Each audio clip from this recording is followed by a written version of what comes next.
ሰላም ጤና ይስጥልኝ እንደምን ቆያችሁ ጊዜያችሁ መልካም ጥሩ እንደነበር ተስፋ አደርጋለሁ። የዛሬ ርዕሰ ጉዳይ የሚሆነው የ1997 እና የ2005 የኮንዶሚኒየም ቤት ቆጣቢዎችን በተመለከተ ይሆናል። በዚህም የአዲስ አበባ ቤቶች ኮርፖሬሽን እያስገነባ ካላቸው ቤቶች ውስጥ በዕጣ እነዚህን አካላት አካታለሁ የሚል መረጃ አውጥቷል። ነገር ግን እንደ ቤት ፈላጊና እንደ ቆጣቢ አክቲቭ መሆናችንን በምን እናውቃለን? ዕጣ ውስጥስ ደግሞ ለመካተት ምን ያህል መቆጠብ አለብን? የሚሉትን መረጃዎች ይዤላችሁ መጥቻለሁ። ከዛ ፊት ግን የዩቲዩብ ቻናሌን ላይክ፣ ኮሜንት፣ ሰብስክራይብ በማድረግ ቤተሰብ ትሆኑ ዘንድ ጋብዛለሁ። ይህንም ስለምታደርጉ ክብረት ይስጥልኝ።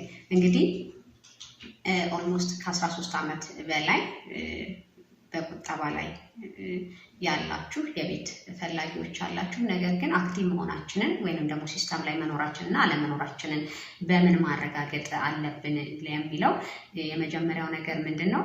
የምትቆጥቡበትን ቡክ ወይንም አካውንት ቁጥራችሁን ማወቅ አለባችሁ። ከዛ ደግሞ በዛን ጊዜ ስትመዘገቡ ያስገባችሁትን የስልክ ቁጥር በመያዝ ወደ አዲስ አበባ ቤቶች ኮርፖሬሽን በመሄድ ሲስተም ውስጥ መኖራችሁን ወይም ደግሞ አክቲቭ መሆናችሁን ቼክ ማድረግ ትችላላችሁ።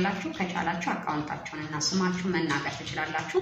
በዛ ማድረግ ግን ካልቻላችሁ በሰዓቱ ስትመዘገቡ ወይንም ካርዷ ላይ ያለች የስልክ ቁጥር አለች። ያችን ቁጥር ስትሰጧቸው ሲስተሙ ላይ መኖራችሁንና አለመኖራችሁን ሊያረጋግጡላችሁ ይችላሉ ማለት ነው። ስለዚህ በዚህ ዕጣ ውስጥ እካተታለሁ አልካተታልም የሚለውን ነገር መጀመሪያ አክቲቭሊ እየቆጠባችሁ ነው ወይም ደግሞ ሲስተም ውስጥ ተካታችኋል የሚለውን ማረጋገጥ ይኖርባችኋል። ይህም በዚህ መልኩ ማረጋገጥ ትችላላችሁ።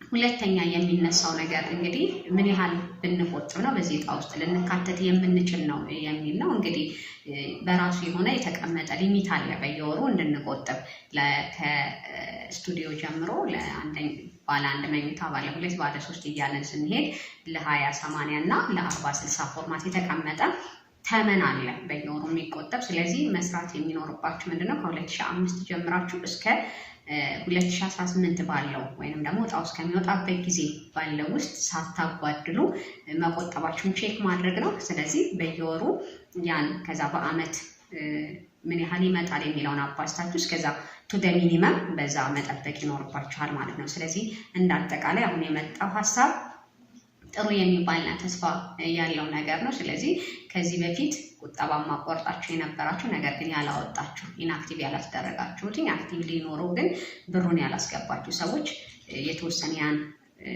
መሰረት በማድረግ ወይንም ደግሞ ከ2005 ጀምሮ አሊያም ከ1997 ጀምሮ እስከዚህ ምን ያህል ይጠበቅብኛል የሚለውን አትሊስት ሚኒመም ሪኳየርመንቱን ማሟላት ይጠበቅባቸዋል ማለት ነው።